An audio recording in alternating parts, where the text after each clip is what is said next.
Bismillah walhamdulillah wa salatu wa salam ala rasulillah. I wanted to focus on this issue of ilm al-kalam because there's so much misunderstanding with regard to it. We have to be very clear that in the earliest of generations, when it came to the issue of aqidah, people went directly to the Quran, and their understanding of the Quran shaped their understanding of themselves and the universe. Because when we talk about the issue of knowledge overall, the Quran itself tells us that the first thing to be revealed was this command to read. And in that command to read, there was a reflection on the development of the human being. There was an understanding that the world itself, the creation itself, had an origin. So the first generation, they lived in an environment in which the manifestation of nature itself was understood in light of revelation. So when they were in the desert and they saw those stars and they saw the moon and they saw the sun and they felt the heat, they understood that there was a creator behind it. When they looked at life itself, they understood that that life was sustained by a creator, by a Rabb. And so even in the earliest of generations, with accurate technicality, we can say that the issue of Aqidah was an understanding of self, understanding of the universe in light of revelation, in light of revelation. And that's not debatable because when we look at the issue of how it is that the Quran is commanding the Prophet Muhammad sallallahu alaihi wasallam to reflect upon the origin of the human being, you have the issue of revelation and creation coming together in the issue of Aqidah itself. So in the earliest generation, there was not a necessity for explicating detailed issues of Aqidah from the angle of rational proofs. The what they leaned on was the Quran itself. Kalam existed according to Imam Ibn Khaldun prior to the Mu'tazila. In the Muqaddimah of Imam Ibn Khaldun, Imam Ibn Khaldun traces the history, and we're going to actually talk about this sometime soon.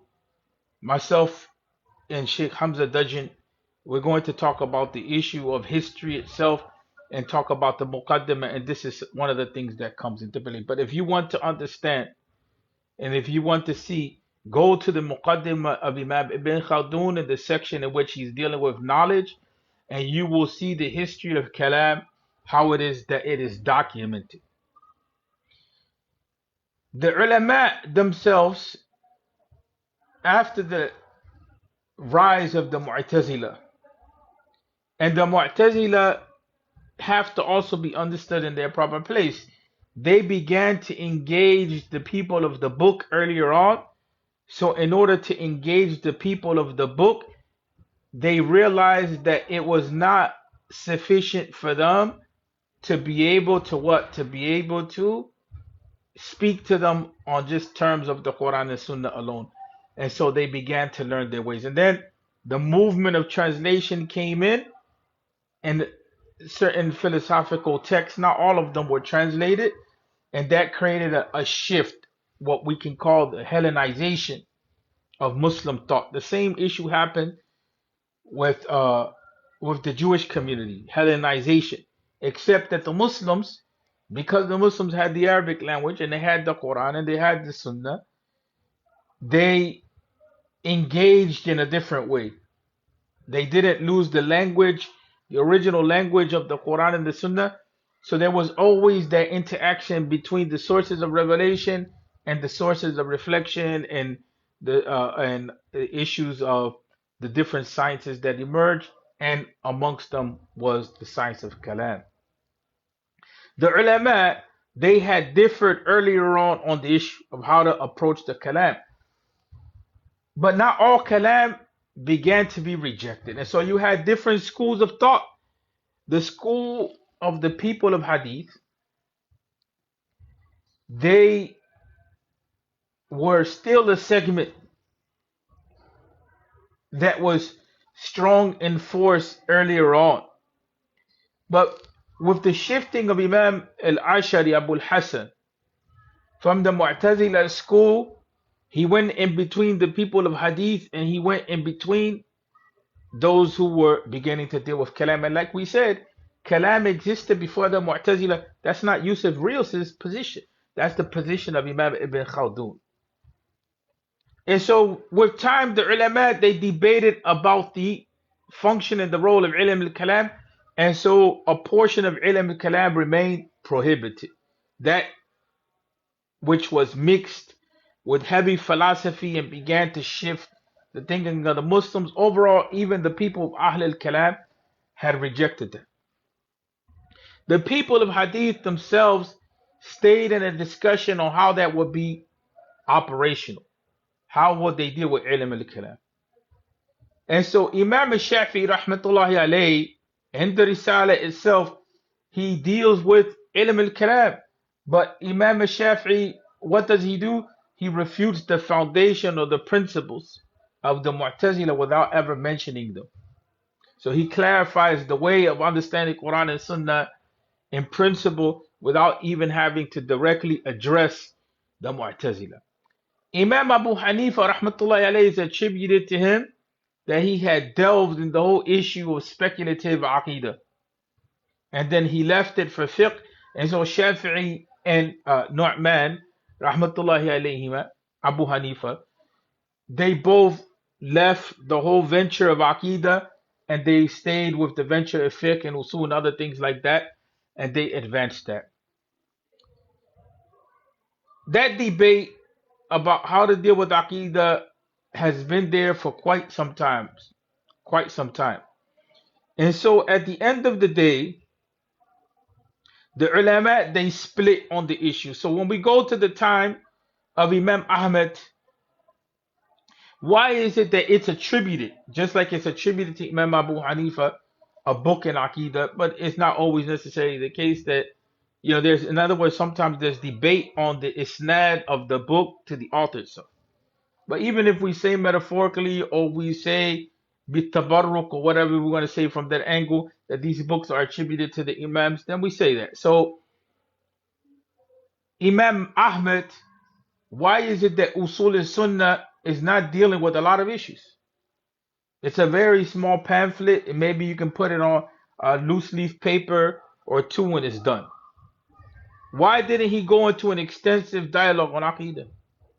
Because at that time they were still dependent heavily on the book and the Sunnah, and he just extended away from the book and the Sunnah to talk about a few issues that had came up that were problematic in the thinking of the Muslim community. That type of situation began to continue. There was masail, there was issues that have emerged in the discussions of Aqidah from way back, but the discussions of Aqidah are talking about issues, right, outside of the Quran and the Sunnah by reference to them. So Aqidah itself begins to be a discussion on issues of belief, and it's not just an acceptance of what's just in the Quran and the Sunnah at face value. It's an elaboration, it's a discussion. When you keep going in history, you're going to see the ulama take different positions on the whole issue. They take different positions on the issue of logic. They take different positions on the issue of astronomy. Imam Ibn Rushd had put astronomy into Bidayat al-Mujtahid, and others had mentioned that astronomy was something that was considered to be haram because it was mixed with astrology, not because of the mathematical part of it. Because after all, the Quran teaches us that the sun, the moon, and the stars are there for calculation, are there for consideration, are there for reflection. And so then at the end of the day, what we see historically is that there is always this discussion amongst the scholars with regard to the role of ilm al-kalam and how it is that to stay on the original sources and so on and so forth. So some of you, you don't read the history of Aqidah completely. You don't know because you only go with one school of thought. That's one thing, and you don't read history of Aqidah, which is different than reading Aqidah books. And so you don't see the evolution of things. You're not greater than Imam Ibn Khaldun. Imam Ibn Khaldun, he's one of the ones that chronicles this history along with others. Along with others. Even Imam Abu al-Hasan Ash'ari has Maqalat al-Islamiyin, in which he's tracing back the different groups. And then we have the book on al-Firaq by al-Baghdadi. And so even in that, right, we start to see a chronicling of the history of the different groups. And so the terminology begins to shift and change. There's issues like Usul al-Din, issue like Iman, issue like Sunnah, issue like Aqidah. There's different terms to discuss different things that pertain to the issue of belief. And so by the time you get to Imam Ibn Taymiyyah, Ibn Taymiyyah is the muhaddith that takes on the way of the Asharis. He takes the principles of usul al-fiqh and the principles of hadith, he brings them together and he extends the Ashari school of thought as a muhaddith. As a muhaddith. But there's no doubt that Imam Ibn Taymiyyah is dealing with the Aqidah and Majmu' al-Fatawa and other books without a doubt. And matter of fact, he even talks about Tasawwuf. In Saudi, they had eliminated that volume from the Majmu' al-Fatawa at one point in time, where Imam Ibn Taymiyyah was talking about Sufism and this and that. That's not the opinion of Yusuf Rios, that's scholarship. Yani Muhammad Salim, Dr. Muhammad Salim, who was one of the greatest scholars to be this to do research in Ibn Taymiyyah, talked about these points. And anyone who is a student in real sense knows who Muhammad Salim is as far as Ibn Taymiyyah is concerned.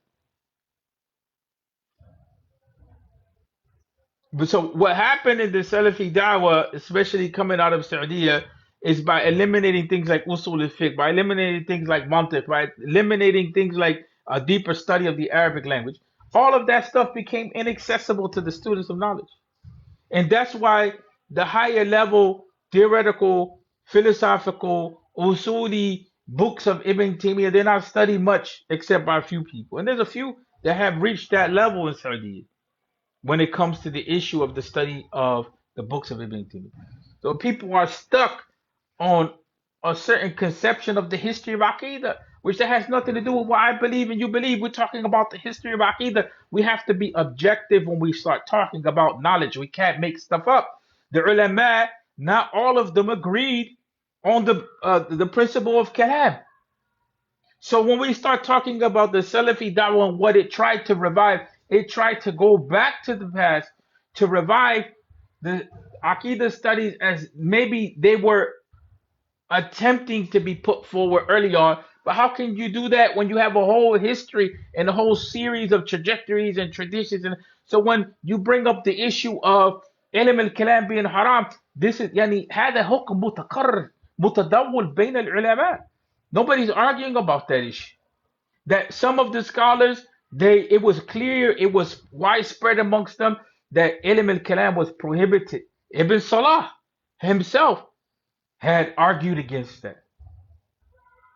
But at the same time, some of them, if you understand their histories and you understand their positions, some of them never studied ilm al-kalam or they never studied mantiq. So the other scholars say, how can you even talk about something being haram when you never even studied it to even understand it? That is the actual history of what was happening in Islamic scholarship. That's why Imam Shawkani brings up that very principle. Imam Shawkani, the muhaddith from people of Ahl al-Athar, the mujtahid, the mujaddid.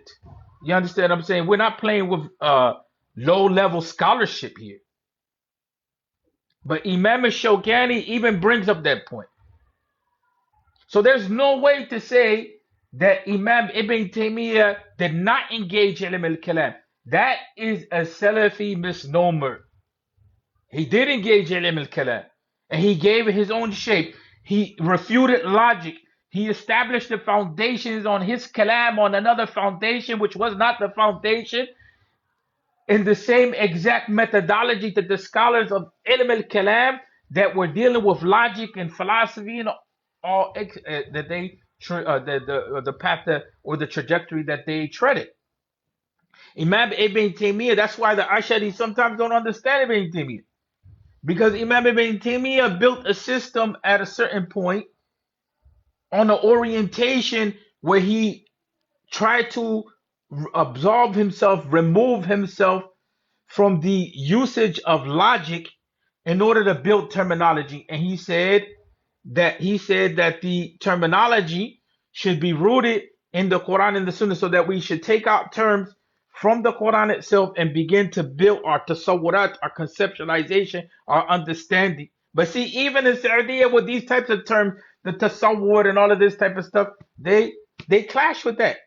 And what that did to the scholars of Saudi, the students of knowledge, is it took them away from being able to even access Ibn Taymiyyah or even some of the Hanabila. That's why Shaykh Uthaymeen, when he explained Mukhtasar al-Tahrir and Usul al-Fiqh, he wasn't dealing even with the parts of logic in it. That's completely different than what people like Shaykh Amin al-Shanqiti did when they were teaching at the time of Shaykh ibn Baz, when Shaykh Amin al-Shanqiti was teaching logic in the University of Medina. It gave the students access to be able to read the books of the ulama. The same thing with Sheikh Adam Ethiopi, the Muhaddith, Rahmatullahi alayh, when you listen to his lectures. You understand what I'm saying? We're not playing with low level knowledge here. If we got to flex, we'll flex. Don't bring me low level knowledge if you don't understand where scholarship is at the end of the day.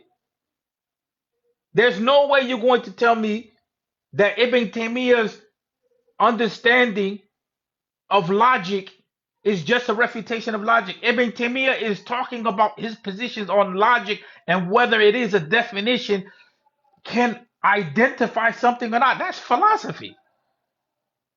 And when you go and you see his theory on fitrah, that's ilm al-kalam. And when you go and you see his theory on nubuwwah, it's ilm al-kalam.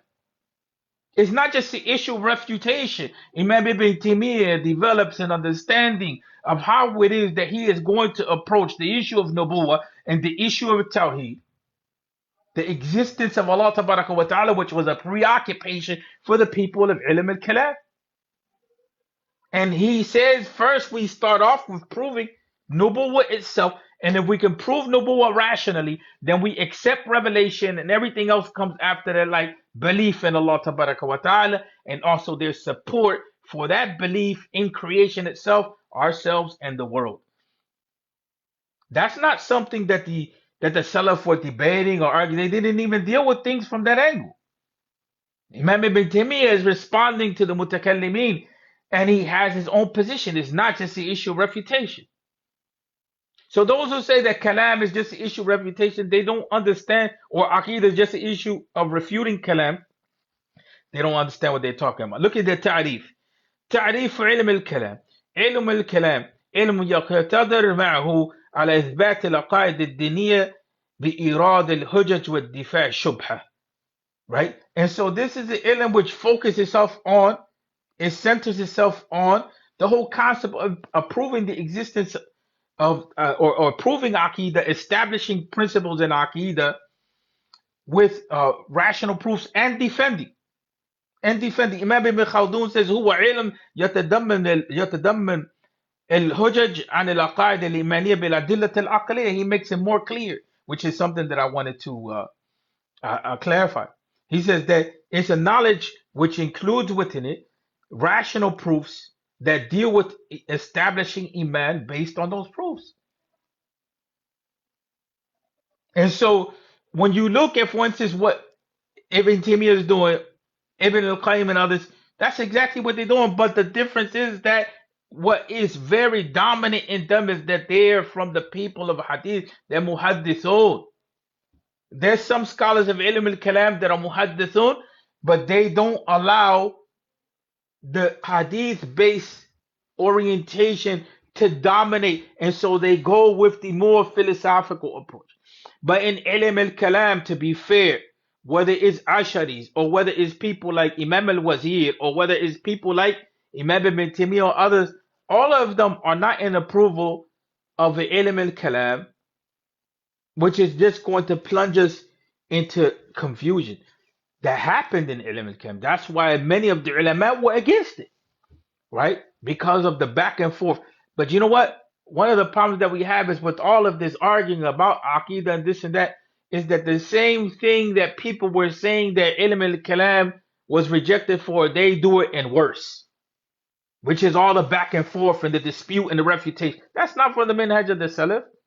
The constant refutation and the back and forth. And so Ilm al Kalam, to say that it's just, it would, they just refute it. No. So what's the purpose? When you refute, then what's left? That's not what Muhammad Aman al-Jami said about the study of Aqidah books. He said it's the issue of defense and clarification. That's the purpose of the Aqidah books. And that is the definition of ilm al-kalam. Even though he himself la yu'abbir in that state where he made that statement, you know what I'm saying? He's not directly saying ilm al-kalam, but by definition is ilm al-kalam. Right? علم يقتضي معه إثبات العقائد الدينية بإيراد الحجج ودفاع الشبهة. That is the knowledge, right? In which what's considered in it is how to establish fundamentals of Aqidah based on rational proofs and to defend belief against doubt. And that's just the reality of the situation. That's how that works. So we can't we have to understand the history. And we have to even if we go, and also in a lot of this we have to understand even what were some of the aims and the goals of the Salafi Da'wah in its various manifestations. Because Saudi itself does not own the Salafi Da'wah. That's a problem of those who have latched on to the Salafi Da'wah coming out of Saudi, that they think that that is the only way. Ahl al-Hadith in India, Sadiq Hassan Khan and Shawkani and all of them in Yemen. Jamal ad-Din al-Qasimi in Sham. There was a number of different people. Rashid Rida before that. He was a big influence on al-Albani. They had their orientation already. A good portion of the world, Shah Wali Allah Dahlawi, they were moving to try to study Hadith, to try to recapture the study of Hadith, and it came in different forms. And some people, they stayed with what it was that Sheikh Muhammad bin Abdul Wahhab brought. But you can't play tyranny on 1400 years of history and say that it's only our way and you knock every scholar out like you don't have, like there's no other understanding. That's the most ridiculous thing to say. The Library of Islam is not just the book and the Sunnah and the books of Muhammad bin Abdul Wahhab. That's a mistake. If I were to bring you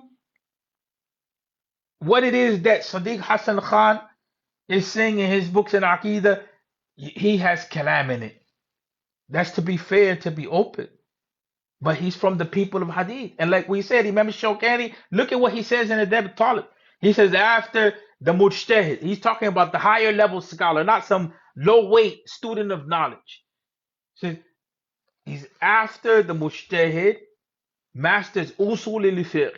Then he goes on to master Ilm al-Kalam, and he puts in the Asharis, and he puts in the Maturidis, and he puts in the Mu'tazila, and he says, and he looks at all of those opinions, and he weighs the evidence to see who has the stronger evidence, which is the way of the Mujtahid. And so how can people talk about a thing that they don't know? If you haven't delved into Ilm al-Kalam, and you're just relating what someone else said, then you shouldn't talk. You should just say, I don't know about that. La adri. Allahu alam. I don't know. I know that we don't study that, and that's it. But to try to emphasize this point and that point, but that's not talib ilm. That's not the approach of the people of ilm, the people of knowledge. It doesn't work like that. And so, for instance, to say that they just studied to refute. No, they didn't study to refute. They didn't just study to refute. Even Muhammad Aman al-Jami says that they study to clarify the terminology, and he tries to make it simple because he knows the environment how it is.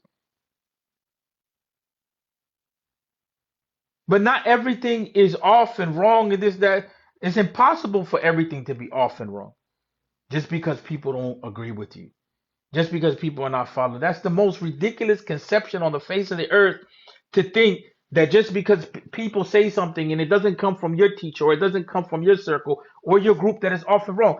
I thought that the approach was to be that we look at evidence, but because people are not at that level to be able to look at evidence, they slide back into judging people according to what group that they're in.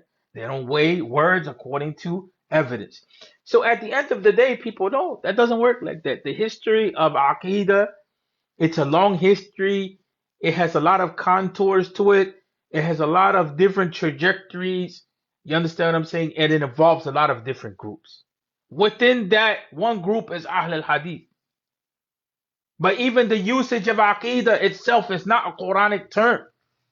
You understand what I'm saying? The Quranic term, the term from the book and the Sunnah is Iman, is Deen, is Islam, is Ihsan. The term Aqidah is not in the Quran and the Sunnah as a concept or as a term in that way. You understand what I'm saying? That we have like those terms. That's not my statement. That's the statement of the ulama. And so the issue, if we're going to talk about Aqidah overall, then we have to know what we're talking about when we talk about the discipline of Aqidah.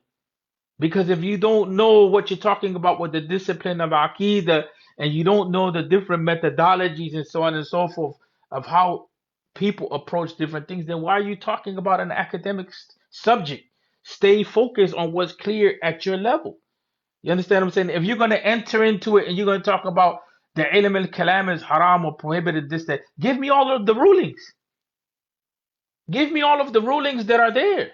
You understand what I'm saying? I need a full discussion. I don't stop at just because you quote someone that says something is prohibited is like that. I've had the book like almost 20 years ago. With of Ibn Rajab's book of Fadl al-Ilm as-Salaf al-Khalaf. What does that mean at the end of the day? You understand what I'm saying? What does that mean? Ibn Taymiyyah was from the Khalaf. And he definitely wasn't writing, you know, without kalam, without logic, without philosophy, without any of those things. There's impossible to say that. For someone to claim that he did that is to show that you don't know what you're talking about. That's a nice way of talking, rather than just to call you a liar. You understand what I'm saying? It's a nice way of talking. You don't know what you're talking about in that sense, and you shouldn't engage in it. Look at Dr. Mustafa Hilmi's works on the Minhaj of Ibn Taymiyyah, one of the greatest Salafi scholars from the University of Dar al-Uloom in Egypt, and see what he said about this approach. See what he talked about the history of Aqidah and so on and so forth. The only scholars in the world are not a few scholars, handful of scholars in Saudi. You understand what I'm saying? So that's not how that works. If we're going to look at ilm al-kalam, whether it's haram, halal, and if we're students of knowledge, then we have to understand the trajectory of how the ulama dealt with it. And so at sometimes in certain periods it was more clear than in other periods, but they delved in it. They delved in it. And it was impossible for them to be able to refute if they didn't study it. That's a contradiction in itself. Well, they just refuted. Well, that means they had to study it. That means they had to know what to refute. That means they had to know what not to refute. Though if it's just an issue of refutation, then why just exit out? Why enter? If everything is messed up, if everything is not sustainable, if everything is just corrupt, if everything is just bad, just throw it out. Don't even get into it. But if they're going to refute, that means that not everything is going to be off, not everything is going to be wrong. And so that is a big mistake. And people in Aqidah, is impossible that you're going to be able to deal with every shubha by just saying every doubt by saying we're just going to return back to the Quran and the Sunnah.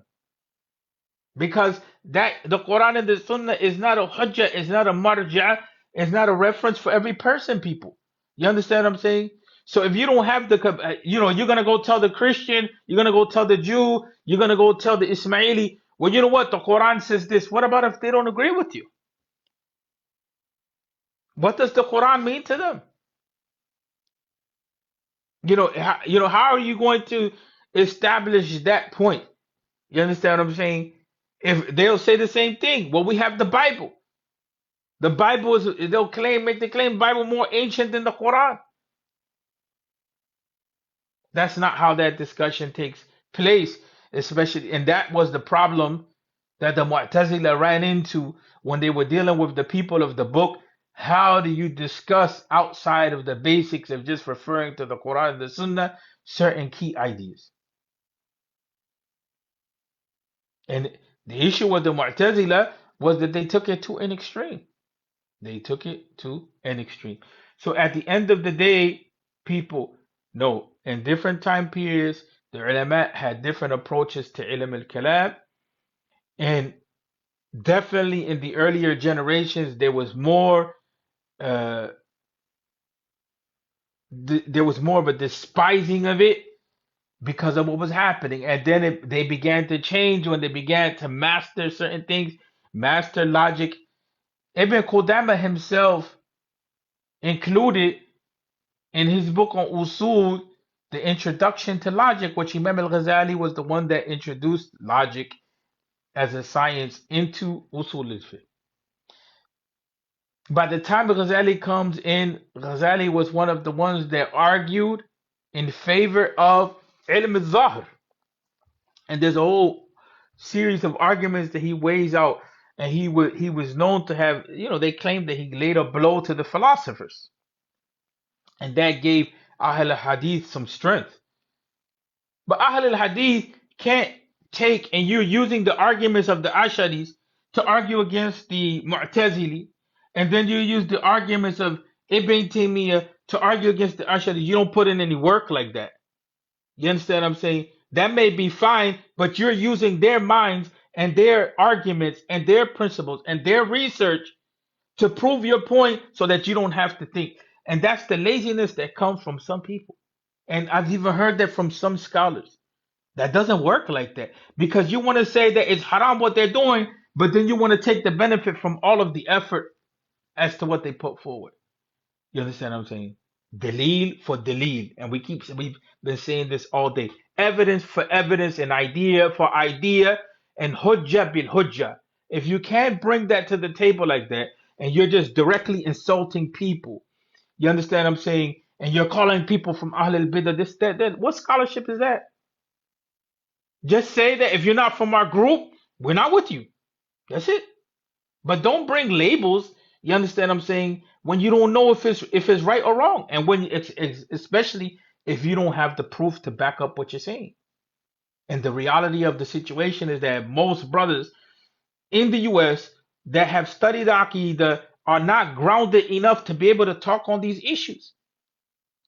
They're not grounded enough on the history of Aqidah to be able to talk about these issues. They don't see the complexities. They haven't studied the books of Mu'allim al-Yamani, Imam Ibn Wazir, Sadiq Hassan al-Khan, the books of Ibn Taymiyyah. That's just on the Salafi front. Much less that they have the ability to talk about the Ashari school. What books in the Ashari school did most of people study? What books in the Maturidi did you study in the Maturidi school? To be able to talk. What books in the Mu'tazila did you study to be able to talk? We shouldn't talk without knowledge.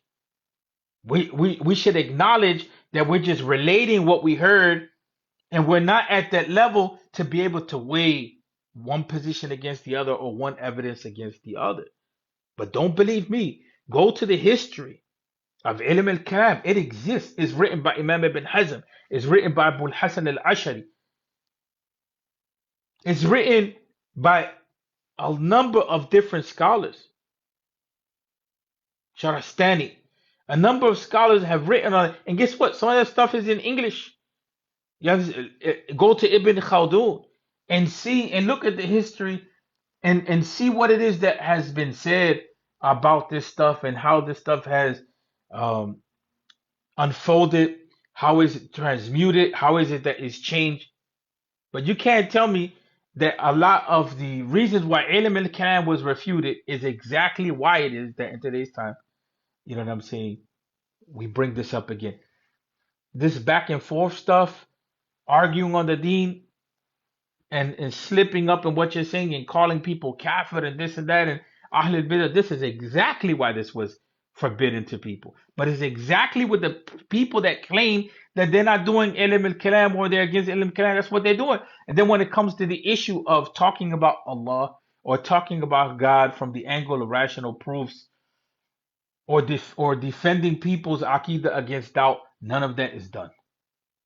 And that's exactly what the Mutakallim Ashari Maturidi says, and it's exactly what I've heard from top high level scholars in the Salafi Da'wah say. So, who is here that is not making sense except the people that are showing that they don't know what they're talking about? That they don't know what they're talking about. So people, you have to be careful who you follow at the end of the day. These types of talks are not beneficial to the general community. But I want to tell you, and I want to clarify for you, many of these brothers that are talking about Aqidah, they do not know what they're talking about beyond a set of books that they follow, and that's it. They don't have the ability to judge other Muslims.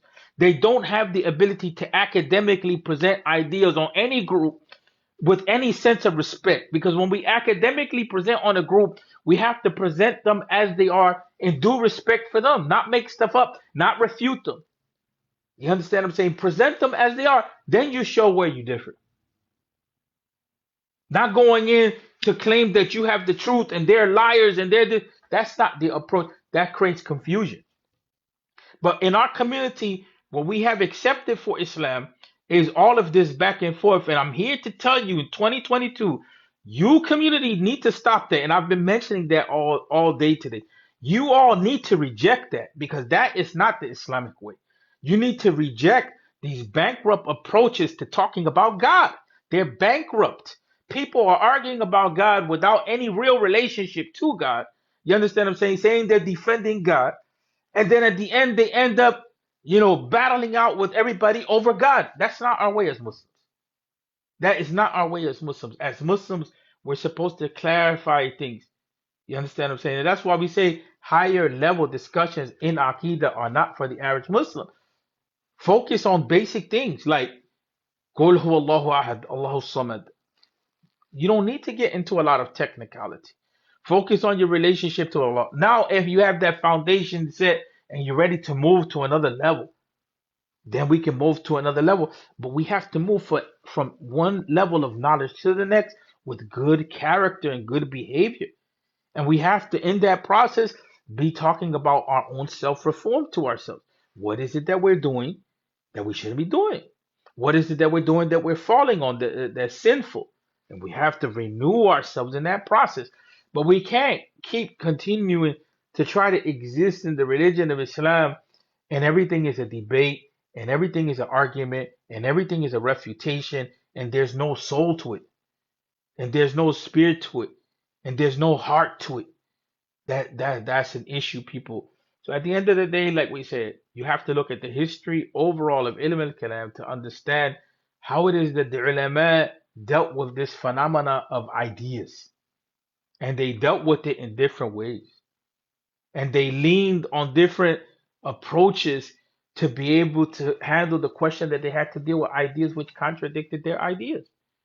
But to say that people like Ibn Taymiyyah and others didn't engage in ilm al-kalam and didn't have their own kalam, that's not an accurate statement by any means, right? And to say that everyone just went with ilm al-kalam like some brothers say in today's time, everybody's Ashari. No, that's not accurate either. That's not accurate. Some people reject it. But we also have to have the understanding that in today's time, you're not going to be able to discuss every issue of Aqidah solely by saying this referred to the Quran and the Sunnah. You have people that have philosophical arguments that pertain to Aqidah that are not directly mentioned in the Quran, and so you have to extract from the Quran and the Sunnah. When someone tells you that they can change their sexual identity and they can change their identity and be whoever they are, that for us is an Aqidah issue. But how do you address that? How do you explain to someone that it's explained to you on a biological level, on a psychological level, on a personal freedom level, why it is that they want to go that route? Do you think it's sufficient to just say, well, you're going to go to hell? You think it's sufficient to just say, I'll bring an ayah from the Quran and that's it? That's not going to work like that. You understand what I'm saying? That's not going to work like that at all. The same thing with someone who's struggling talking about the existence of God, or someone, who is saying, God doesn't exist at all. It's multiple gods. You think that, they're in a position where you quote for them an ayat of the Quran and that's it, and you haven't even worked with the ayats of the Quran in that way. You're too busy focused on usul al-thalatha or kitab al-tawheed and those more complicated issues in Aqidah, which have actually, taken over many of the youth in Saudi and other places. You, their thinking has to lead them to believe in the existence of Allah. That needs another type of thinking, another type of thought. It's sufficient for us to just focus on Quran and the Sunnah, but we can't expect that everybody's just going to shut down their minds and that's it. That's not. We were given our minds by Allah Tabaraka wa Taala to use them to reflect. If our minds, and that's what Ibn Taymiyyah argues, if reason is used properly, it will coincide with revelation. Don't be scared of reason. If reason is used properly, it will coincide with revelation. When you think about things clearly, when I think about this bottle of water, if I take it to the hardcore essence, this bottle of water, the origin, oh, it's plastic, but plastic comes from oil. Where does oil come from? Well, oil is a mineral underneath the earth. Okay, well, how does that process work? Did it just happen by itself? The same thing with water. Well, water is a chemical substance. H2O, well, how is it generated? Do we just have, an unlimited supply, or does it goes back to the natural process? At the end of the day, proper reflection on anything is going to take us back to have to answer the reality of whether we believe in God or not. Whether we believe that the world is created or not. Proper reflection will take us back to that point. You understand what I'm saying? That we will have to answer that. You can leave it at the level of trying to be scientific and this and that, where it's, cause and effect and that's it, but it becomes absurd after a while. If nothing has any causes greater than itself, that's absurd. Even Stephen Hawking himself came to the point of saying, well, there's a power above power, but he didn't define that power above power that stands on its own is Allah Tabaraka wa Ta'ala. He got stuck on that issue. The same thing with Einstein.